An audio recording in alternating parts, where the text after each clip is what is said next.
নমস্কার। বিশ্বকবি রবীন্দ্রনাথ ঠাকুরের লেখা প্রশ্ন। মা গো, আমায় ছুটি দিতে বল, সকাল থেকে পড়েছি যে মেলা। এখন আমি তোমার ঘরে বসে করব শুধু পড়া পড়া খেলা। তুমি বলছো দুপুর এখন সবে, না হয় যেন সত্যি হলো তাই।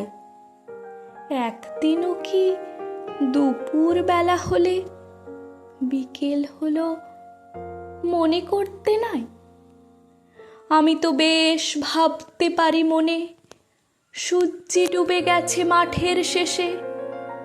বাগদি বুড়ি চুবড়ি ভরে নিয়ে শাক তুলেছে পুকুর ধারে এসে।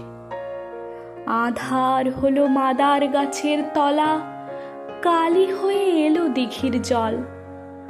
হাটের থেকে সবাই এলো ফিরে, মাঠের থেকে এলো চাষির দল। মনে কর না উঠল সাঁঝের তারা, মনে কর না সন্ধে হলো যেন। রাতের বেলা দুপুর যদি হয়, দুপুর বেলা রাত হবে না কেন? নমস্কার।